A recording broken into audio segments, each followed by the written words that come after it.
Oh, ah ben, bonsoir tout le monde. Vous m'avez forcément reconnu. C'est le JH. Et pour cette vidéo, ce sera un nouveau top 10 de type Le saviez-vous. Cette fois-ci, ce ne sera pas un top 10 d'anecdotes, plutôt un top 10 que j'ai intitulé Le paradoxe. Et oui, top 10 de 10 paradoxes différents. La dernière fois, j'avais fait un top 10 Le saviez-vous. C'était un classement des 10 langues. Et la première fois que j'en ai fait un, c'était des anecdotes. Cette fois-ci, c'est le top 10, le paradoxe. C'est parti. Oh, mais avant tout, il y a l'assistant qui m'appelle. Oui, patron. Oh, on est déjà en train de filmer. Ah ben, salut tout le monde. C'est l'assistant du JH. Vous m'avez sûrement reconnu, moi, et puis ma voix un peu débile. Bon, et puis, vous allez assister à une demande que je vais faire au patron. Et puis, c'est très important. Si vous me soutenez pour ce que je m'apprête à faire, ben, n'hésitez pas à liker et à partager la vidéo. Et patron, j'ai envie d'avoir un vrai nom comme toi. Bah oui, quoi, toi t'es le GH et puis t'as un nom super classe, mais moi, je m'appelle juste assistant et assistant du GH. Mais je vais avoir un prénom. Il y a un nom aussi, hein. C'est une personne, non? Assistant. Alors, comme ça, je veux un prénom. Ben, tu sais quoi, assistant? Je veux 10 millions d'abonnés. Comment ça, 10 millions d'abonnés? Depuis quand on fait ça comme ça? C'est pas si facile. Ben, il faut que ça marche pas comme ça. Il faut qu'il y ait des gens qui regardent des vidéos. Ben, il faut déjà que ça se partage et puis que tu aies beaucoup de vues et des abonnés. Que tu vois, non? Ah, du coup, ça ne marche pas comme ça pour avoir 10 millions d'abonnés. Mais tu sais quoi? Ben, ça marche pas aussi comme ça pour avoir un nom. Alors ferme-la. Bon, désolé, le prof fait sa crise, il fait sa crise d'ado. Ça l'arrive sans arrêt. Bon, c'est parti pour le top 10.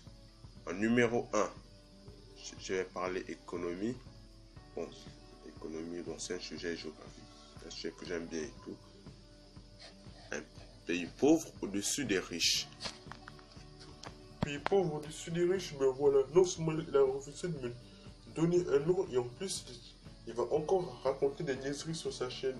Un pauvre, ça peut pas être au-dessus d'un riche. Bon, et puis personne n'est au-dessus de l'autre. C'est juste, je tiens à te le rappeler parce que les inégalités de classe sociale, ben ça c'est le Moyen-Âge. Pauvre ou pas pauvre, ben ils sont tous égaux, hein, non, normalement. Hein.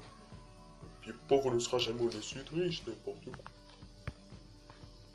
Je ne vais pas parler d'inégalité sociale ou de classe sociale ou de je ne sais pas. Je parle de pays, de géographie, d'économie. Un pays pauvre, mon tout premier paradoxe. Un pays pauvre au-dessus des pays riches. Et j'ai nommé ce paradoxe-là le mec. Il s'agit justement du Mexique. Bon, pour être plus précis, le Mexique est un pays en réalité intermédiaire. Il n'est ni développé ni émergent, mais pourtant il est la 15e économie mondiale.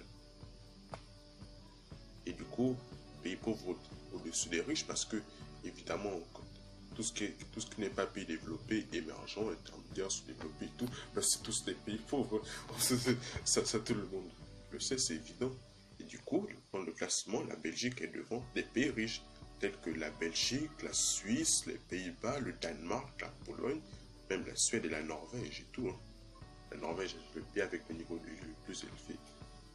Et oui, et du coup, techniquement, c'est un pays pauvre au-dessus des pays riches. Bien sûr, ça c'est en termes d'économie. Et puis j'insiste sur le Mexique parce que c'est un pays intermédiaire. C'est pas comme un pays émergent comme la Chine par exemple. On va dire qu'il se rapproche des pays développés, etc., qui est presque à leur niveau. Hein. Ce n'est qu'un pays intermédiaire. Oui, mais au final, le 15e économie mondiale, ou pas dans tous les cas, les Mexicains, l'idée des Mexicains, c'est de tous migrer vers les États-Unis. Oui, au final, ils finissent tous par migrer vers les États-Unis. Hein. Je veux dire, par immigrer vers les États-Unis. Donc, ça reste des pays pauvres qui souffrent de la famine, de la misère, du manque d'eau et tout. Donc, du coup, ça change pas grand-chose, ton classement débile. Et oui, c'est pour cette fois mon assistant a raison. Dans tous les cas, ils migrent tous vers le Mexique. C'est pas comme si les Américains immigraient.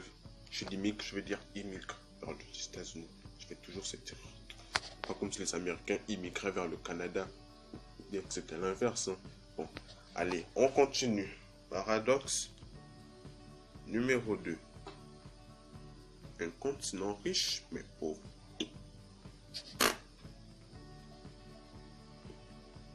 Ah bah oui, évidemment. Il s'agit de l'Afrique. Un continent riche mais pauvre. Comment ça, riche mais pauvre? Ben, soit il est riche, soit il est pauvre, hein. C'est pas ce que tu racontes, hein. Il peut pas être riche et pauvre à la fois. À moins que ce continent ait une double vie, à moins qu'il alterne. Et peut-être veut dire quoi, riche mais pauvre? Assistant, tu veux bien me laisser expliquer les trucs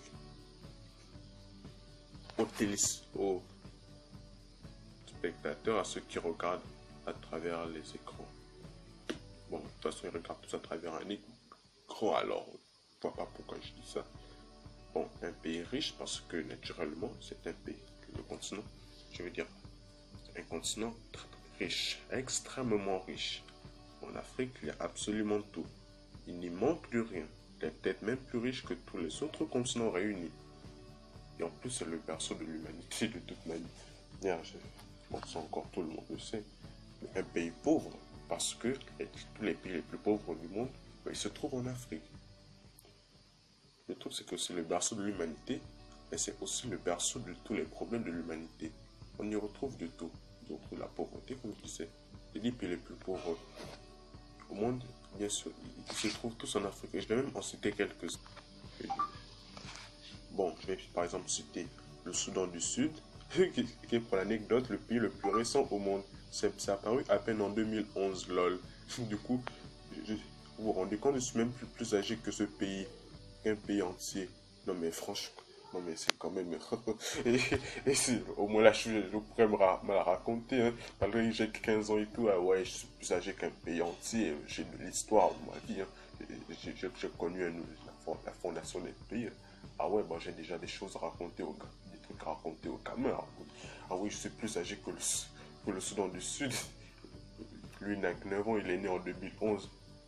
Bon, je suis né en 2005, je ne suis pas non plus aussi vieux que ça. Bon, je disais, il y a le Soudan du Sud, il y a le Botswana qui est aussi un pays extrêmement pauvre, il y a le Libéria qui est un pays extrêmement pauvre. D'ailleurs, il sera le sujet d'une prochaine anecdote. Je vous dirai pas laquelle, parce que c'est même pas la numéro 3, et toc.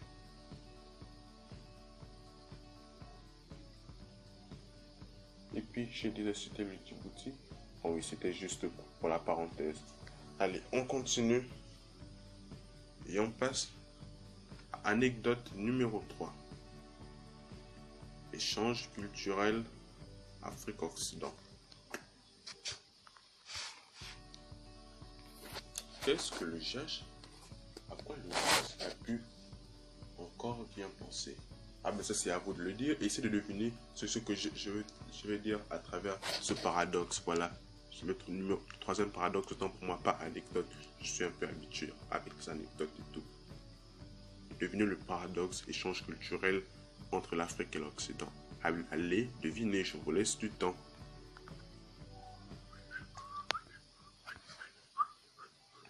When the days are gone.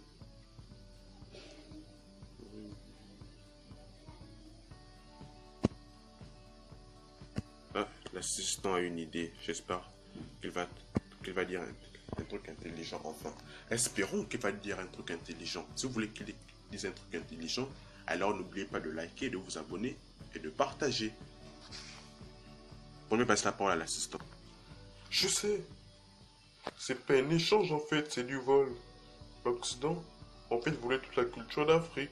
C'est ça le paradoxe. Vu que c'est plus un échange, mais c'est du vol, en fait, ils ont voulu toute la culture d'Afrique pour pouvoir être surcotés et que les Africains restent surcotés, heureux.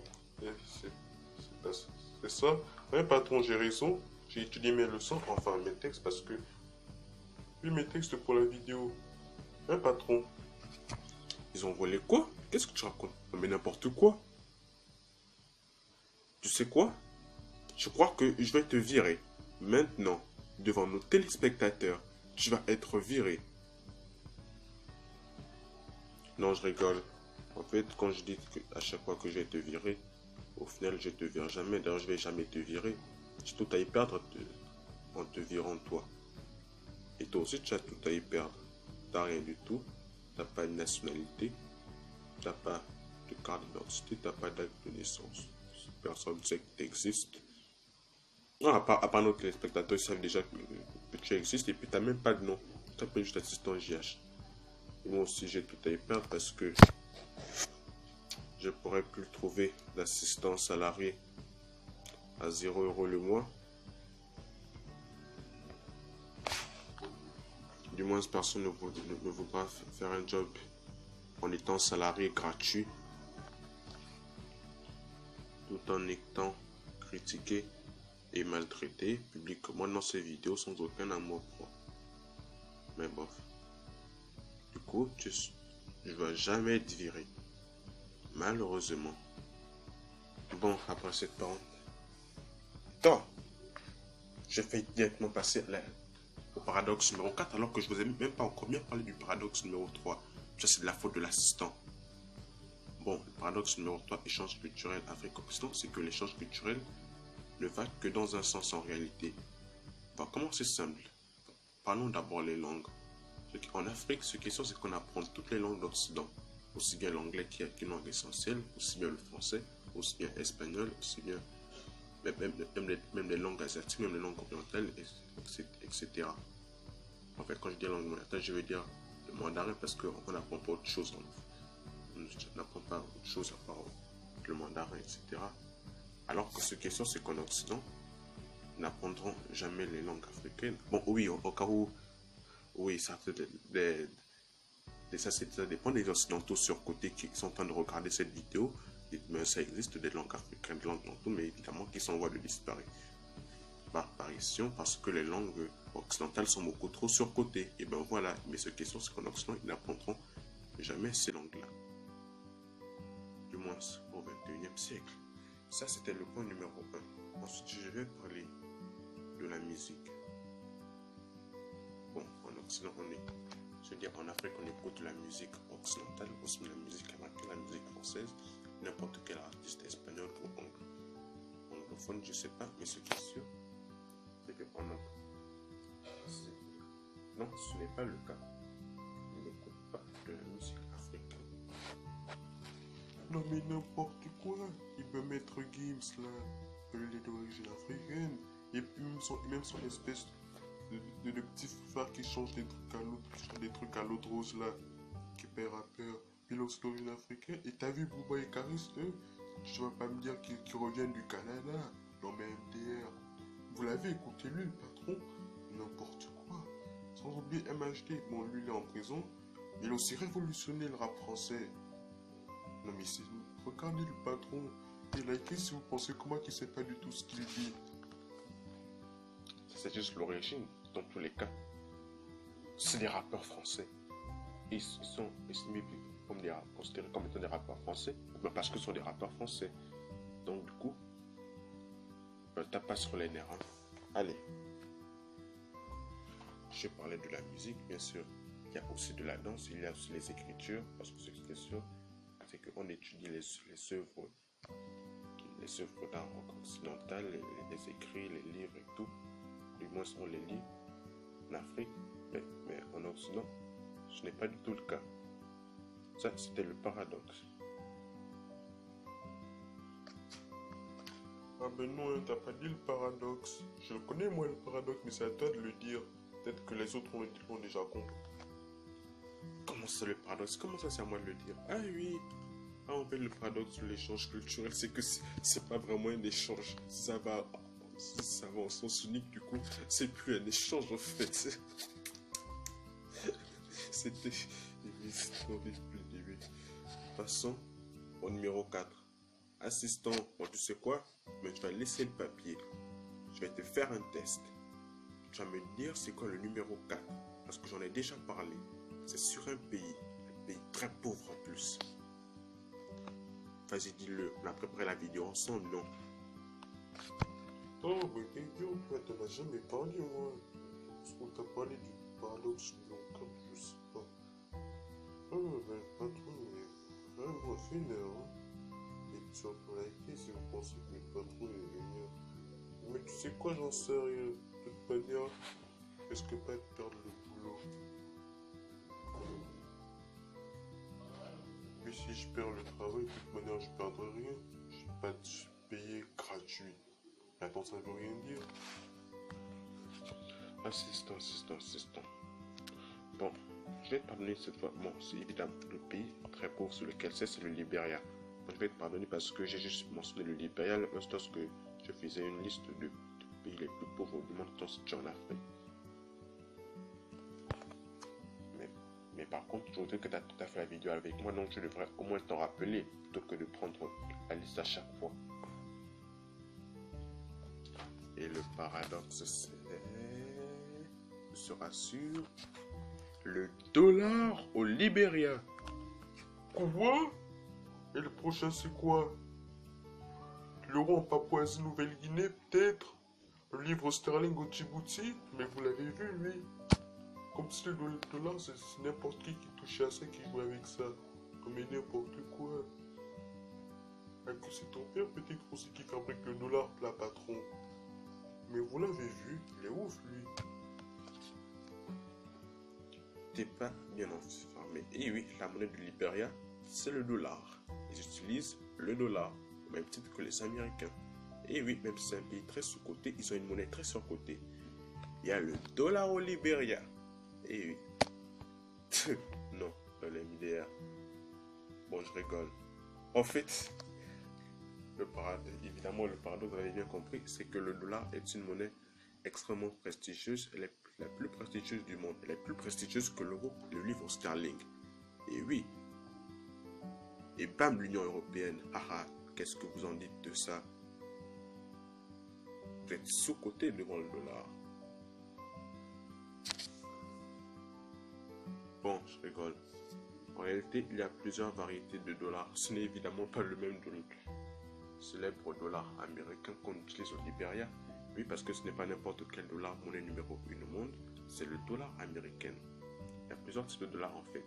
Tout comme au Canada, ils utilisent le dollar canadien. Dans plusieurs îles des Caraïbes, ils utilisent le dollar des Caraïbes. En Jamaïque même, ils utilisent je me rappelle bien, le dollar des Jamaïques. En Australie, c'est même le dollar australien. Mais au Libéria, c'est le dollar libérien. Une monnaie très sous-cotée qui correspond à peu près à 2,82 francs CFA. Ah, c'est vrai. Je suppose qu'il y a probablement des Occidentaux, des Européens qui vont voir cette vidéo. Bon, si vous voulez une estimation, un franc CFA, voilà, une unité du franc CFA correspond à 1 euro divisé par 650. Et puis 1 dollar libérien correspond à 2,82 francs CFA. Le calcul, c'est à vous de le faire, c'est pas à moi. C'est pas assez. Déjà, c'est beaucoup de vous fournir toutes ces informations, tous ces paradoxes, de vous raconter tout ça. Je ne vous ferai pas de calcul, calculez vous-même. Ben voilà, et puis bam, et boum. Allez, passons. Paradoxe numéro 5. Bon, je ne vais plus vous parler de politique ou d'économie ou de pays. En tout cas, de sujets en lien avec la géographie. Le style vestimentaire des femmes nord-coréennes. Tant la nord-coréenne, comme n'importe quoi. Je sais même pas si elles ont un style vestimentaire en particulier dans cette espèce de pays bizarre et trop strict là. Pays périssolé. Je me répète là-bas. Je veux dire le style vestimentaire des femmes sud-coréennes. Tout l'opposé, parce que Corée du Sud est complètement opposé de Corée du Nord. C'est un pays très cool, très hiver et avec beaucoup de divertissement. Tellement, c'est la capitale de divertissement pour l'anecdote. Pas comme la Corée du Nord, oui, avec leur espèce de... Bon, je vais pas parler de ce genre de truc. Bon. Le truc, c'est que... En gros, le truc, c'est que, évidemment, en Corée du Sud, dans la façon dont les femmes s'habillent, il y a en fait des règles. Des règles très strictes. Ce n'est pas comme en Europe où en fait, le truc, c'est qu'en Corée du Sud, les femmes n'ont pas le droit de porter le décolleté. Genre le genre de vêtements qui laissent entrevoir leur partie, ou bien des vêtements transparents, des choses comme ça. Si tu voulais des vêtements considérés comme, disons, indécents.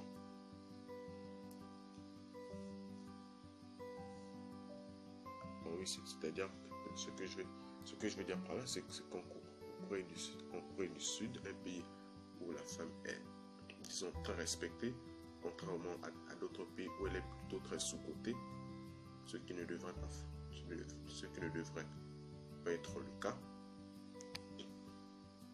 En fait, elles ont l'exigence de toujours s'habiller correctement, mais le paradoxe, c'est qu'elles sont de droit de porter des petits shorts, des petites culottes qui laissent entrevoir, je veux dire des petits shorts qui laissent entrevoir leur cuisse et tout, bof, tranquillement quoi. Et c'est un peu ça le paradoxe. Et eux qui les font les tenues en descente, ce genre de choses, non mais n'importe quoi. Allez, passons. Et assistant, dis-moi la suite du programme, parce que je ne vais jamais la deviner la suite. Et voilà, on est toujours sur la vidéo Top 10 Paradoxe avec du jazz. C'est le drapeau de la Californie. C'est parti. Let us go. Et dans Let us go, je sais pas quoi que t'as dit à la fin, donc on commence plus ça, ok? Anecdote numéro 6. Comme mon assistant l'a si bien dit, le drapeau de la Californie. C'est quoi le truc? Bon, Californie, je vais pas vous faire un dessin. C'est un État de la République fédérale des États-Unis, composé d'une cinquantaine d'États, dont la Californie est le plus peuplé. Juste pour la petite histoire, la Californie est le plus peuplée. Le drapeau de la Californie est surnommé le Beer Flag. Le Beer Flag. Oui, le drapeau de la Californie est surnommé comme ça. Littéralement, le drapeau de l'ours, parce qu'il y a un ours représenté sur le drapeau de la Californie. Mais le paradoxe, c'est qu'on n'a plus aperçu d'ours en Californie depuis les années 2000. Trop bizarre, les Américains. Bon, c'est un truc américain. Qu'est-ce que vous voulez? Bon, allez, passons au paradoxe numéro 7. Ça parlera encore des USA, enfin, d'une ville ou d'un État situé aux USA.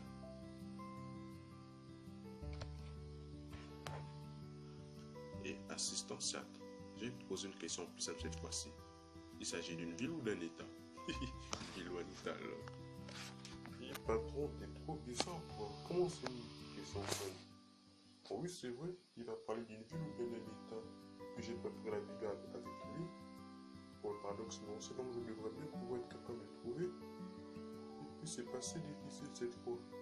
Mais attends, me pose jamais des questions faciles, je suis sûr que c'est pas normal. Surtout liker et abonnez-vous si vous pensez aussi que c'est pas normal. Ville ou État, ville ou État. Même un type qui connaît rien à cette vidéo, il y a 50% de chances de tomber sur la bonne réponse. Et bien 50% c'est beaucoup parce que ça fait 1 sur 2 et 2 sur 4 et 7. Bon, peu importe. Et si c'était les deux? Oh! Je dis les deux en même temps. C'est à la fois une ville et c'est un État, ou bien tu vas parler d'une ville et d'un État. N'est-ce pas, patron? Et puis bam, likez. Non, pas les deux, ça n'a même aucun sens. Bon, à vrai dire, tu as raison sur un point, parce que je vais parler de Washington. Paradoxe numéro 7, c'est le paradoxe de la population de Washington. Et or, aux États-Unis, bien sûr, Washington, c'est la capitale des États-Unis, mais il y a aussi l'État de Washington. Bon, j'aurais dû préciser parce que les Américains précisent toujours Washington tout court. Quand je parle de Washington tout court, un Américain, il pense peut-être à Seattle ou à Olympia parce que c'est forcément l'État de Washington. Mais la ville, c'est plutôt Washington DC. Je vais plutôt lui dire la population de Washington DC. Le paradoxe, c'est que Washington est la ville la moins peuplée des USA, alors que c'est la capitale des USA. Or, en tant que capitale, c'est quand la capitale est toujours l'une des villes les plus peuplées, hein, si ce n'est la ville, je veux dire l'une des plus grandes villes, l'une des plus peuplées, si ce n'est la plus grande ville la plus peuplée du pays. Donc le pays, c'est comme ça, on est d'accord. En France, Paris, en Allemagne, Berlin, etc. Bon, aussi, c'est Moscou. devant Saint-Pétersbourg. Et puis, or, le paradoxe, c'est que Washington est pourtant la capitale politique, mais est la ville la moins peuplée. C'est en fait ça le paradoxe avec Washington. Passons au paradoxe numéro 8. Bon, cette fois-ci, je pense qu'on n'est pas sur le... Je pense qu'on ne parlera plus des États-Unis. Le paradoxe numéro 8, c'est pourquoi on n'apprend aucune de ces langues à l'école. Et vous devez sûrement être en train de vous demander de quelle langue peut-il bien parler, qu'on apprend aucune de ces langues à l'école, bien une raison, etc., etc. Ça, ce sera à l'assistant de vous le dire, pas à moi. J'ai pas pris un assistant pour tout faire moi-même. À quoi ça sert alors d'apprendre un assistant? Pourquoi on apprend aucune de ces langues à l'école? Il y a des tas de langues qu'on apprend à l'école, il y a des raisons parce qu'elles servent à rien, on ne sait pas, moi.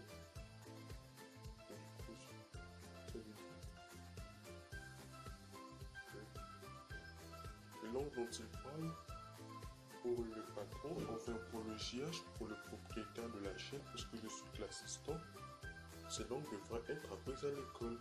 Parce que ces langues sont importantes, parce que ces langues sont sûrement parlées. Du coup, ça ne peut pas être des langues océaniennes, c'est n'importe quoi. Ni des langues locales africaines, mais n'importe quoi. Ou des langues américaines. Bon, ça, langue américaine. C'est-à-dire les langues américaines. Quelle langue on apprend particulièrement à l'école? Je suis en train de réfléchir. Ah oui. Bah, le français, bah, l'anglais, bah, l'espagnol, bah, peut-être l'italien ou le portugais, enfin, je suppose. Hein. Mais je pense qu'il y a aussi l'arabe et le mandarin. Du coup,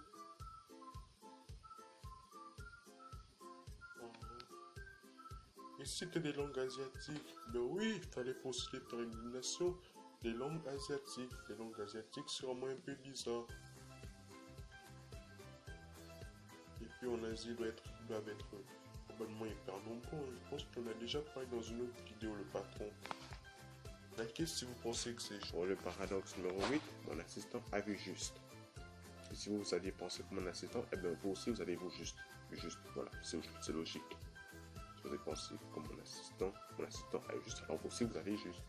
Pas la peine de vous faire un dessin, c'est normal. Hein. Il s'agit effectivement de langue asiatique. Mais pas n'importe quelle langue asiatique, parce que je ne vais pas parler de l'arménien ou du géorgien, de n'importe quoi, ils sont tous ces langues. On ne nous apprendra jamais nulle part. Je vais vous lister ces différentes langues. Elles sont au nombre de 5. 5 langues asiatiques qu'on n'apprend pas à l'école, mais pourtant logiquement on devrait les apprendre. Vous savez pourquoi? Allez, c'est 5. Bon, je vais dire la réponse. Parce que ces 5 langues asiatiques sont dans le top 10 des langues les plus parlées au monde. Je dis dans le top 10, je veux dire minimum dans le top 15, dans le top 14. En tout cas, elles font partie des langues les plus parlées. Donc, devraient être surcotées. Nous avons le japonais, nous avons le pendjabi, nous avons le bengali, nous avons cette chère langue. Pensez à ce que je pense. Et oui. Nous avons le japonais, la langue, je suis une vraie poire. D'abord, je suis une vraie poire dans toutes ces langues. Quand au japonais, je connais quelque chose, mais l'autre, non. Et enfin, l'hindi, aussi l'ourdu. Bon, il y en a qui disent que c'est l'hindi, d'autres en réalité c'est l'ourdu. Bon, en fait, c'est un débat qui tourne un peu comme ça. Mais je préfère l'hindi, c'est génial.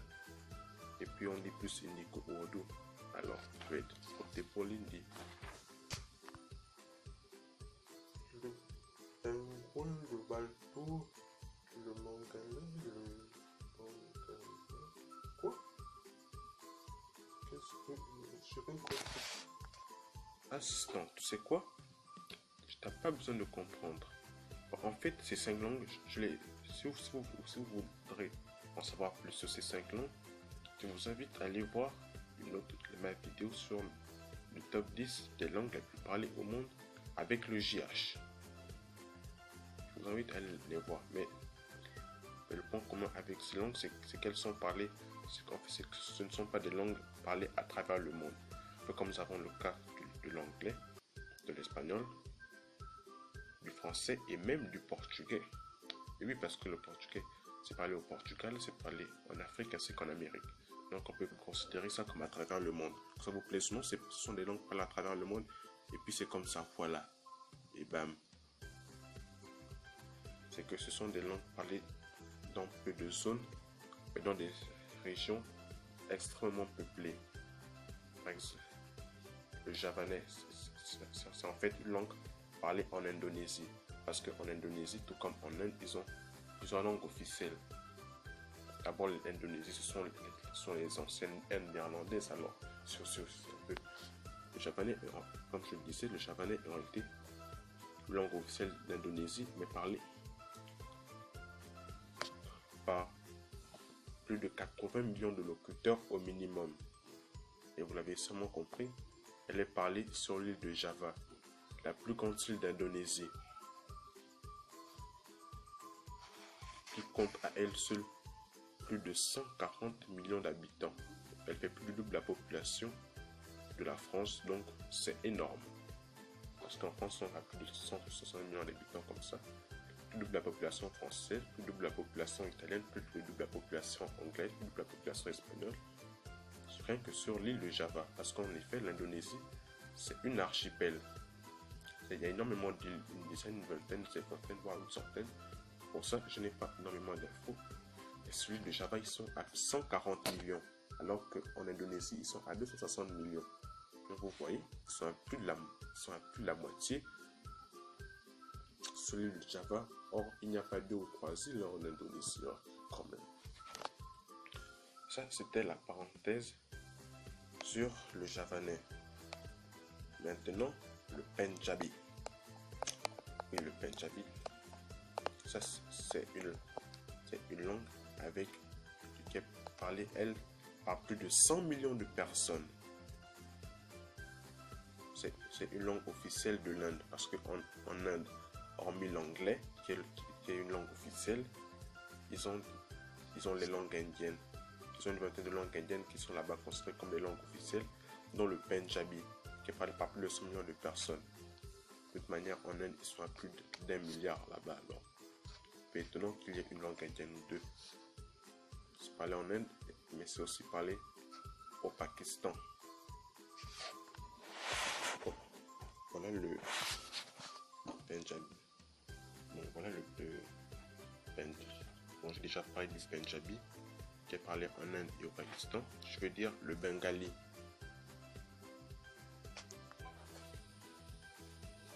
Voilà, je disais le Bengali.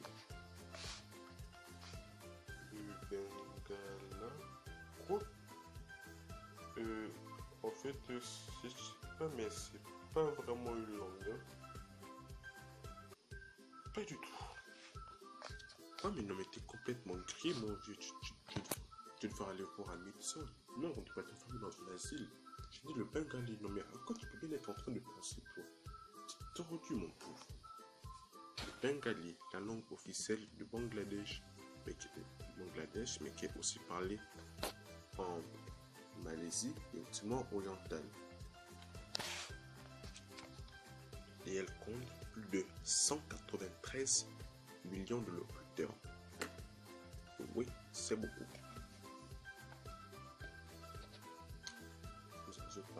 Nous avons le Bengali, nous avons aussi ma langue asiatique préférée. En fait, c'est même pas pour qu'elle est la préférée. C'est parce qu'en fait, c'est la langue maternelle de mes programmes préférés, du coup des animés, vu que j'aime bien les animés. Et puis comme ça vient du Japon, et puis c'est en japonais, donc du coup j'aime bien le japonais, voilà. Une langue plutôt sexy avec certains personnages. Bon, je ne suis pas dessus. Bon, je ne suis pas vraiment dessus. Japonais qui compte, elle par contre, plus de 122 millions de locuteurs. Certaines statistiques actuelles disent même qu'elle compte plus de 130 millions de locuteurs. Bien sûr, elle est principalement parlée au Japon, mais pour l'anecdote, elle est aussi parlée dans certains pays d'Asie. Enfin, je veux dire, apprise à l'école dans certains pays d'Asie aussi. En tant que langue vivante, en fait, à vous faire un dessin, tout comme dans plein de pays d'Europe, ils apprennent sûrement l'espagnol ou bien l'anglais, ou bien l'allemand, etc. Eux, dans certains pays, ils apprennent aussi le japonais comme ça, voilà. Maintenant, je vais revenir sur le cas de l'hindi, aussi appelé Urdu. Hindi ou Urdu, ça, personne ne le sait. Tout le monde, on n'a pas encore une certaine certitude dessus. Peut-être que l'Académie française va nous trouver une solution. Un peu comme avec le Covid-19, ils ont décidé que ça s'appellera là. Je ne sais pas pourquoi.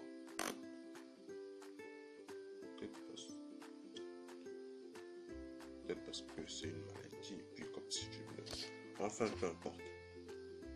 Voilà, l'hindi, là. Qui est une langue officielle de l'Inde parmi les vingtaines de langues indiennes qui leur servent de langue officielle avec l'anglais. Mais par contre, si vous êtes étranger en Inde, vous savez probablement pas parler leur langue locale.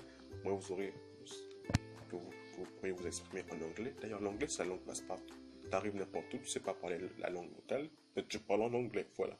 Et oui, l'anglais, c'est génial. L'anglais, c'est la vie. C'est génial de parler anglais. Bon, je disais, qui compte plus de 260 millions de locuteurs natifs.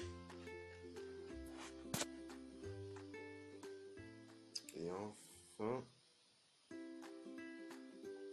l'arabe avec 237 millions de locuteurs. Je ne vais pas vous faire un dessin, c'est parler le monde arabe, c'est facile, c'est divisé en deux grandes parties, au Maghreb et au Mashrek. Maghreb, dans tous les pays du Maghreb, on y parle arabe comme langue officielle, comme langue maternelle. Dans tous les pays du Mashrek, on y parle aussi arabe comme langue officielle. Voilà, ce sont les deux principaux groupes du monde arabe. Le Maghreb, c'est au nord de l'Afrique, avec la Libye, le Maroc, la Tunisie,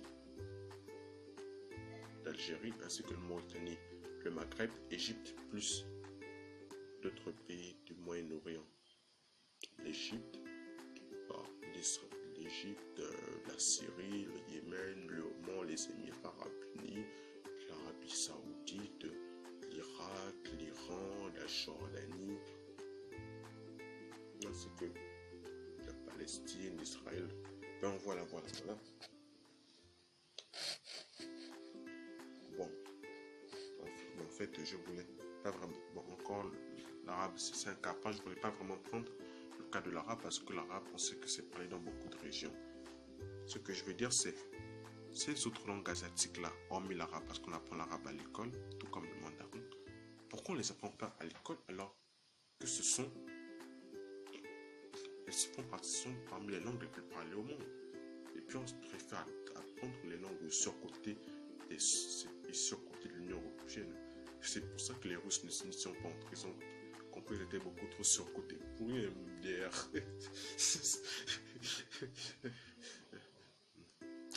Je dis n'importe quoi. Ah ben patron, je suis désolé, tu l'as dit, ça sert à quoi d'apprendre une langue qui n'est pas uniquement qu'au Pakistan? Parce qu'ils sont à 100 millions ou 200, non mais à quoi ça sert n'importe quoi?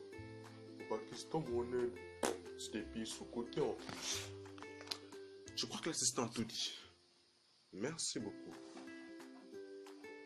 Maintenant, le nouveau paradoxe.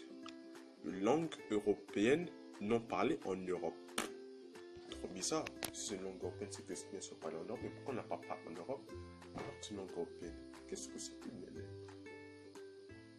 bon, ça, ce genre de truc, c'est normalement à l'assistant de le faire.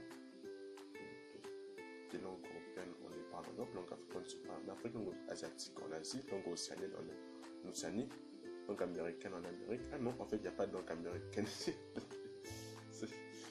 Jusqu'à de manière, ils parlaient avant des langues indiennes, des langues asiatiques, donc ça sert à rien. MDR. européenne ne parle en Europe? Je vous laisse deviner.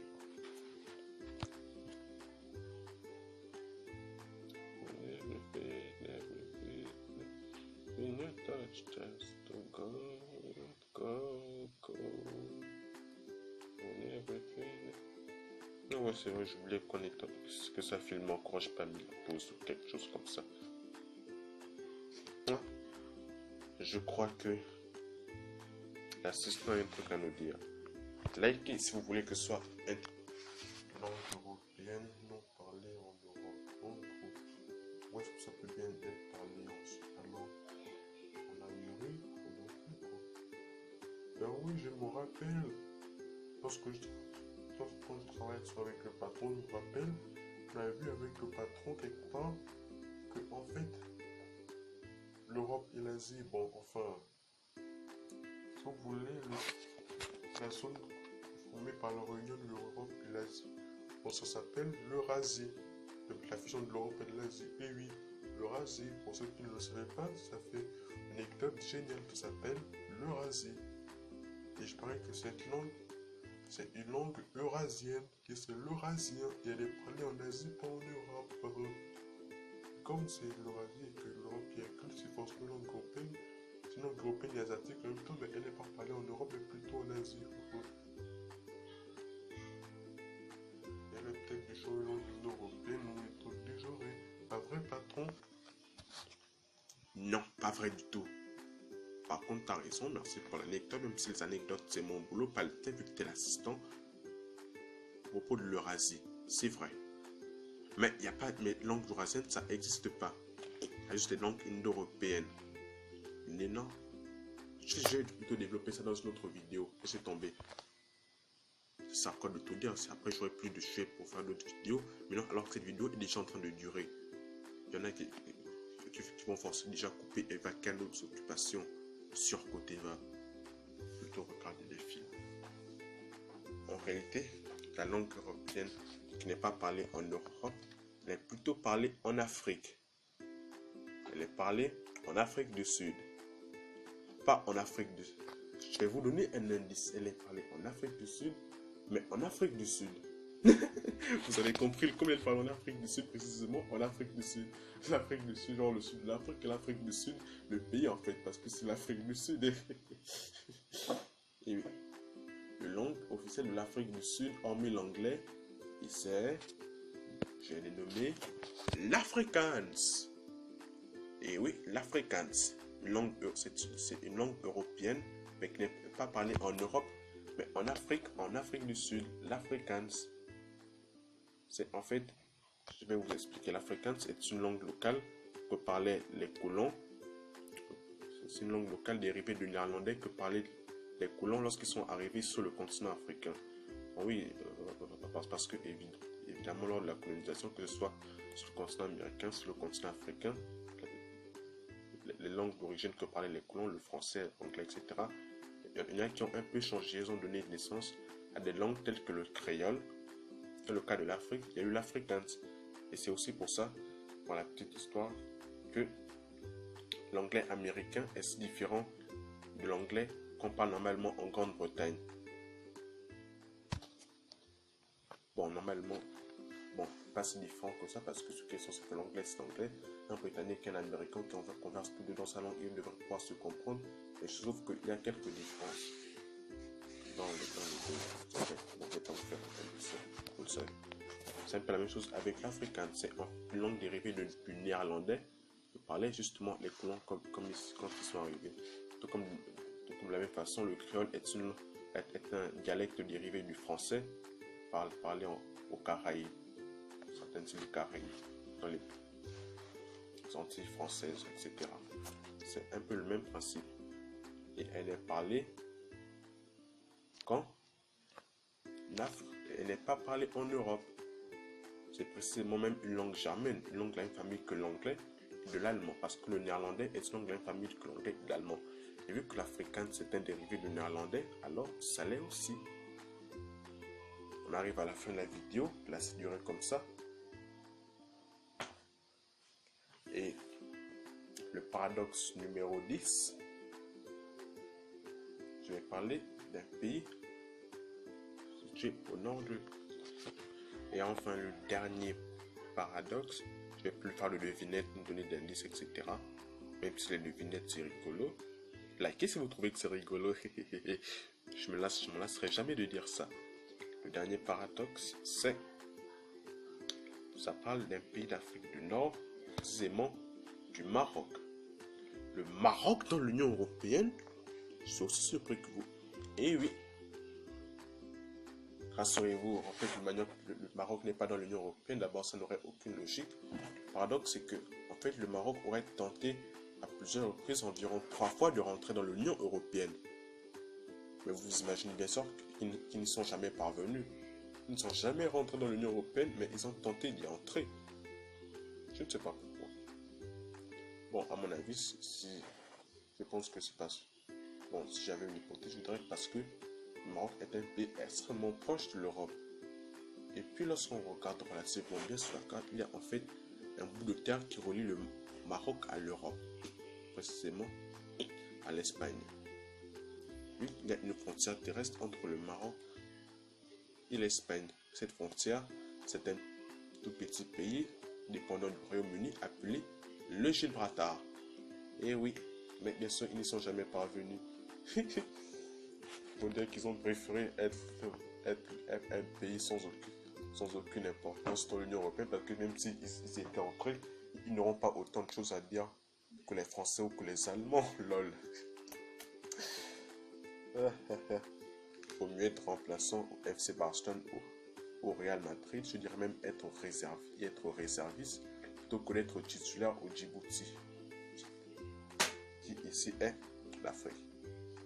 Allez, merci beaucoup d'avoir regardé cette vidéo, surtout comme je l'ai dit, n'oubliez pas de liker si elle vous a plu et de vous abonner à la chaîne YouTube du JH et de partager à tous vos correspondants à travers tous les réseaux sociaux que vous voulez. Allez, salut, ce fut un plaisir.